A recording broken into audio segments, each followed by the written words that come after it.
Bom dia. Hoje a gente vai fazer mais uma aula de interpretação de texto, ok?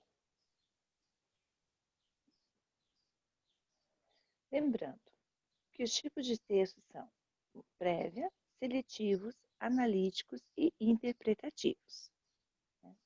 É importante para que a gente faça uma boa interpretação de texto seguir algumas regrinhas, como ler atentamente o texto todo, reler o texto quantas vezes forem necessárias, sublinhar as ideias mais importantes, separar os fatos de opiniões e reescrever o conteúdo lido, né?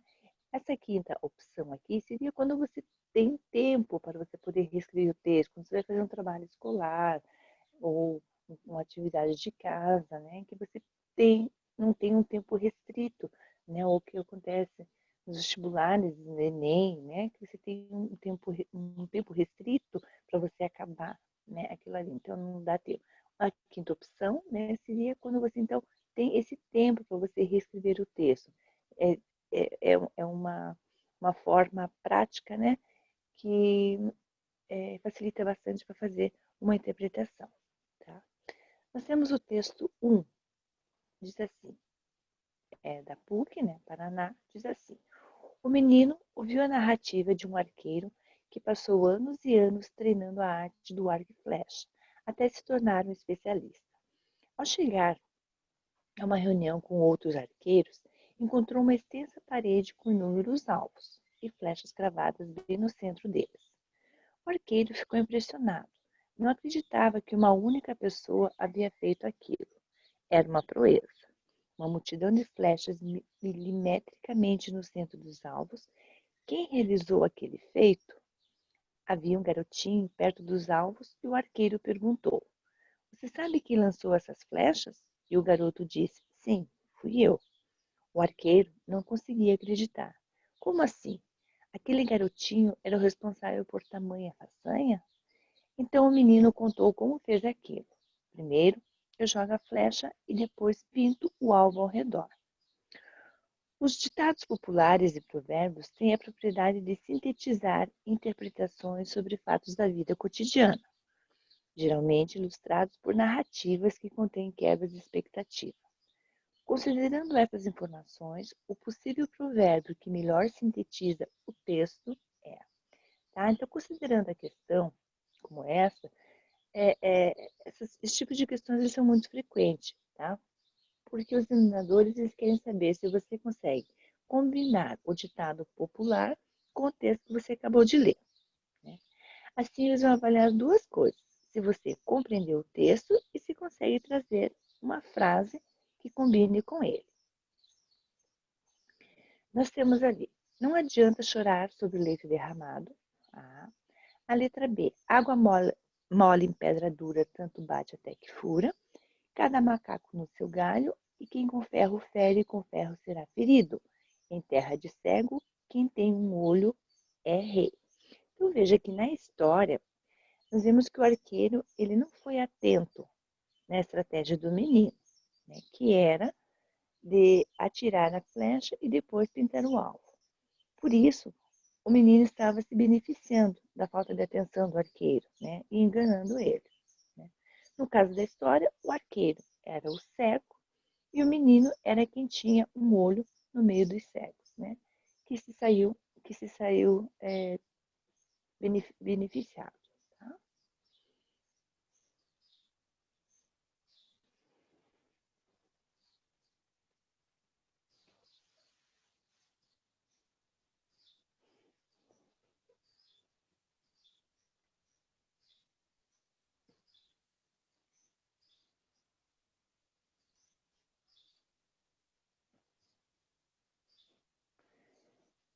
O texto 2.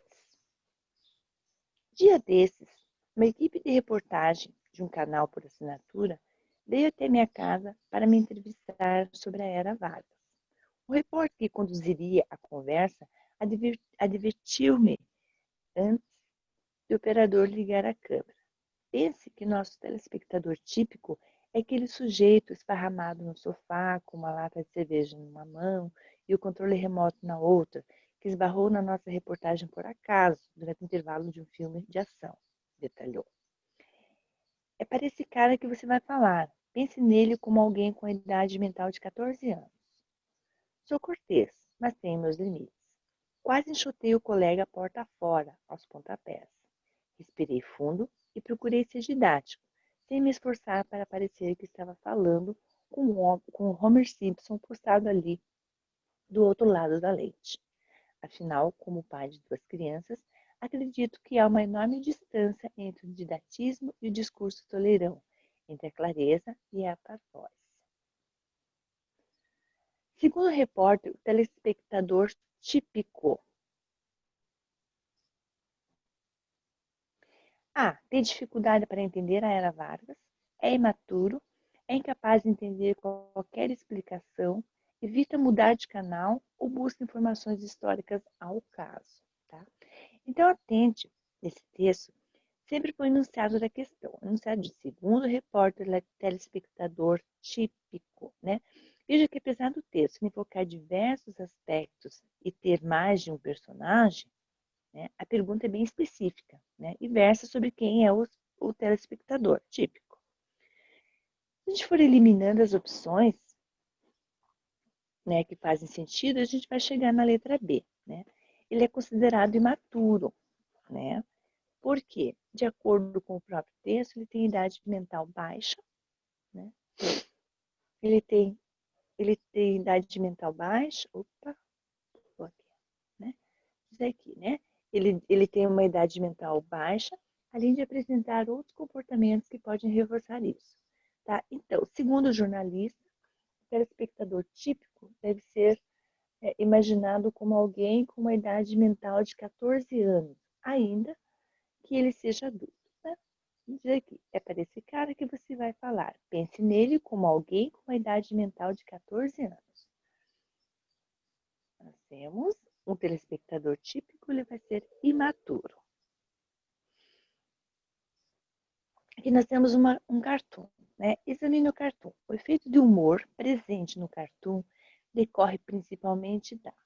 Né? Então, ali, ele diz assim, o GPS não vai resolver nosso problema de localização linguística. Tá? A análise de cartoons é muito comum.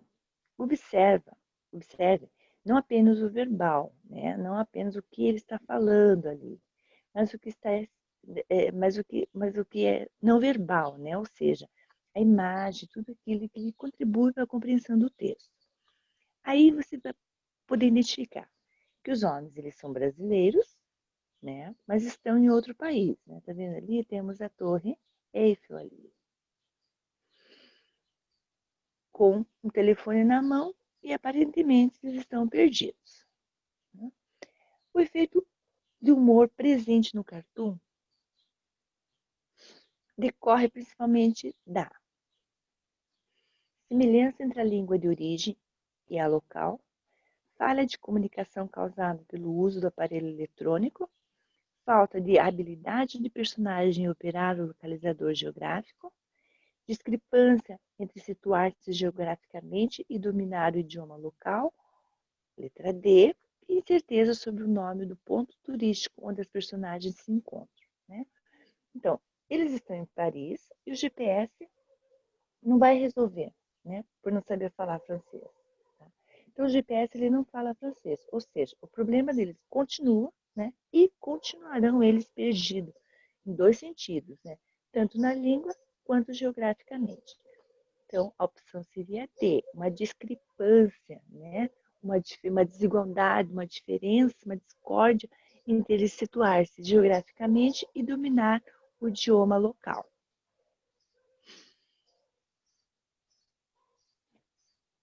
O último texto é uma fábula.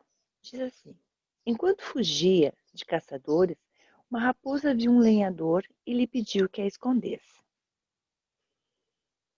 Ele sugeriu que ela entrasse em sua cabana e se ocultasse lá dentro. Não muito tempo depois, vieram os caçadores e perguntaram ao lenhador se ele tinha visto uma raposa passar por ali. Em voz alta, ele negou tê-la visto, mas com a mão fez gestos indicando onde ela estava escondida. Entretanto, como eles não prestaram atenção nos seus gestos, deram crédito às suas palavras. Ao constatar que eles já estavam longe, a raposa saiu em silêncio e foi indo embora. E o lenhador se pôs a repreendê-la, pois ela, salva por ele, não lhe dera nenhuma palavra de gratidão. A raposa respondeu: mas eu seria grata se os gestos de sua mão fossem contingentes com as suas palavras. Bom, aqui nós temos uma fábula, né? Então a ideia é que você possa apontar, depois de ler toda a fábula, a moral que ela quer nos apresentar, tá? O que é uma fábula? Fábula, gente, é uma narrativa curta, tá? Pode ser em prosa, pode ser em verso, personagens, animais que agem como seres humanos, né? E que ilustram um prescrito moral no final da história, né? Vocês devem lembrar da historinha da cigarra e a formiga, o leão ratinho, né? A raposa e as uvas, né? São personagens, né? É, personagens animais que possuem características humanas, né?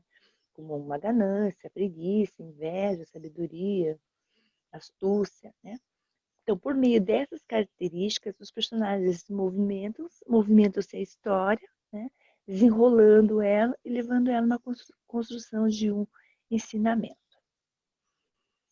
A moral mais apropriada para fechar a fábula seria: essa fábula pode ser dita a propósito de homens desventurados que, quando estão em situações embaraçosas, rezam para encontrar uma saída, mas assim que encontram, procuram evitá-las. Não. Nesta fábula, pode ser vista uma pessoa a propósito daqueles homens que nitidamente proclamam ações nobres, mas na prática realizam atos vis, né? Então, a atitude do lenhador, ela foi controversa, né?